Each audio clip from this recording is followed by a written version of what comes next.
You won't see this twist coming. Watch until the end to find out how the fate of the characters unfolds. The morning they left, the air in the house felt different. Not cold, not empty, just unnaturally still. My parents had packed for a weekend getaway, some anniversary trip they'd been planning for months.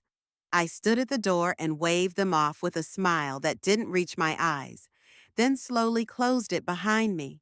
The soft click of the lock felt louder than it should have. I turned around, and there she was, my sister, my mirror, my opposite. We weren't children anymore, but we weren't exactly strangers either. She had always been louder, freer, the kind of girl who could walk into any room and make it feel alive, and I was the one who stayed in the corners, observing, remembering everything. We hadn't been close in years, not since high school turned us into people with separate lives. And yet, that day, left alone in that house, we were suddenly closer than we had been in a long time. It was just the two of us now, and something about that made my skin tighten, my breath catch for reasons I couldn't explain. We made tea, we sat at the kitchen table, talked about nothing, laughed too loudly. The silence between us felt like something we were both trying to fill. Her eyes lingered on me a second too long, or maybe mine did first. I brushed it off. I told myself I was being dramatic. Families drift and realign. Maybe this weekend would bring us back to some kind of connection. Maybe all the old tension between us would finally ease. That was the story I wrote in my head. But stories, I've learned, have a way of twisting when you think you know how they'll end. That night, as we watched some movie I couldn't remember the name of, I found myself studying her profile in the flickering light, the way her hair fell, the curve of her cheek when she smiled.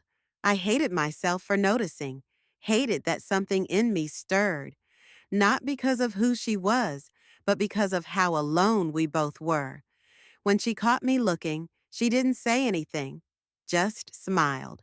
But there was a flicker in her eyes I hadn't seen in years, a knowing, a dare, maybe. And then the power went out. A storm, sudden and loud, tore through the sky. We sat in the dark, closer now, candles casting warm shadows over everything. The conversation turned personal. Childhood stories, regrets, confessions that sounded like nothing but meant too much. She reached for my hand, not suddenly, not forcefully, just like it was the most natural thing in the world. And I let her. Not because I understood what I was doing, but because in that moment I didn't want to be alone anymore. Before you continue, I'd like to invite you to subscribe to the channel. I've got another compelling story coming tomorrow that you definitely don't want to miss.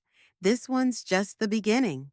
Stay tuned for more twists and turns, and don't forget to hit that notification bell so you're the first to know when the next chapter is up. Thanks for being part of this journey. The next morning, everything felt heavier.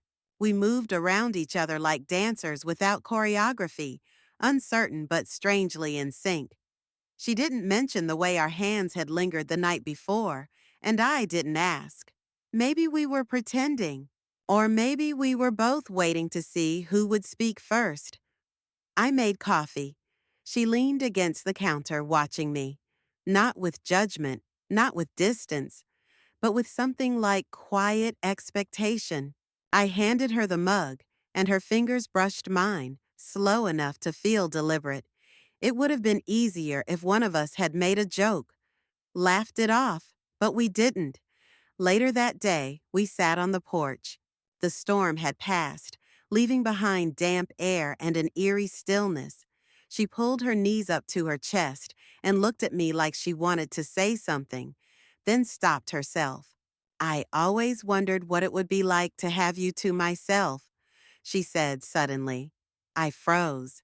You were always too busy being perfect, she continued. Mom's favorite, Dad's pride, everyone's example. I always felt like I had to catch up. It hurt to hear that, not because it wasn't true, but because I hadn't known she'd carried it for so long. I was just trying to stay out of the way, I whispered. She smiled, but it wasn't a happy smile, and I was always trying to be seen. We sat in silence, the kind that doesn't need to be filled because it's already full. That night, I couldn't sleep. I lay in bed staring at the ceiling, my mind racing with memories and questions. Was this closeness something new? Or had it always been there, waiting? Were we breaking something sacred or just uncovering what had been buried beneath years of silence? At some point, I heard soft footsteps in the hallway. My door opened. She didn't speak. She didn't need to. She just stood there. And I didn't ask her to leave. The morning after, she was gone before I woke up. Her side of the bed was cold, untouched.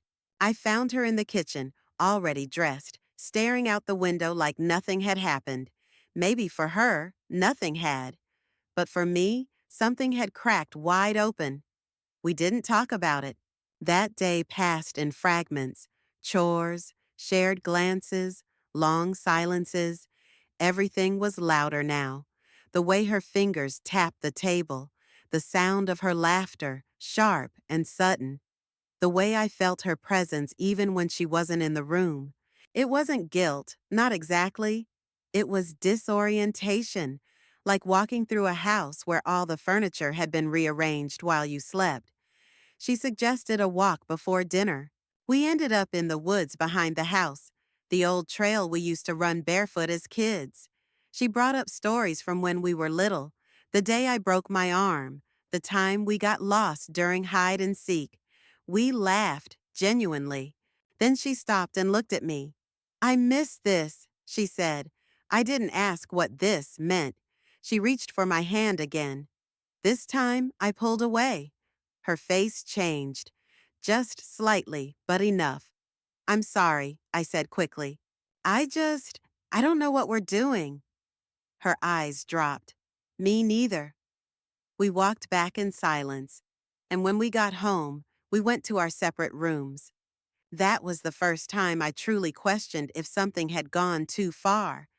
And if so, who had taken it there? I'll take a short pause. Let me know in the comments where you're listening from and if you've ever gone through something similar. I'd love to read your stories. And if you'd like to hear more, don't forget to subscribe. I'm continuing now. The final night came faster than I expected. The house was quiet again, but this time the silence wasn't comforting. It was loaded, like air before lightning. We barely spoke during dinner. She avoided my eyes. I kept my hands busy with dishes. Every sound felt like it could shatter us. When she finally spoke, it was from the doorway. I don't want this to ruin us. I turned, surprised. Her face was calm, but I could see the flicker of something else. Fear, maybe. Shame. I don't know what it was, she said. I needed to feel close to someone. And you were here. I nodded slowly. Me too. We didn't try to explain it further. Some things aren't meant to be named. Only lived, then left behind. We hugged before bed, the kind of hug that lingers but doesn't cross lines, the kind that says goodbye without saying the word. When our parents came back the next morning, everything looked normal. The kitchen was clean. Our beds were made. We smiled and listened to their stories. No one would have guessed anything had shifted, but inside I was changed. She and I didn't speak much in the weeks that followed. She texted me a few times. I responded, cordial, distant, careful. We never talked about what happened, not once. Sometimes, late at night, I think about that weekend. Not with regret, not with longing, just curiosity, wondering what it meant, whether it was a crack in something fragile or a mirror held up to something we never dared admit. I don't know what it was, but I know what it did. It made me see myself and her in a way I never had before. And sometimes, seeing the truth is the hardest part of growing up.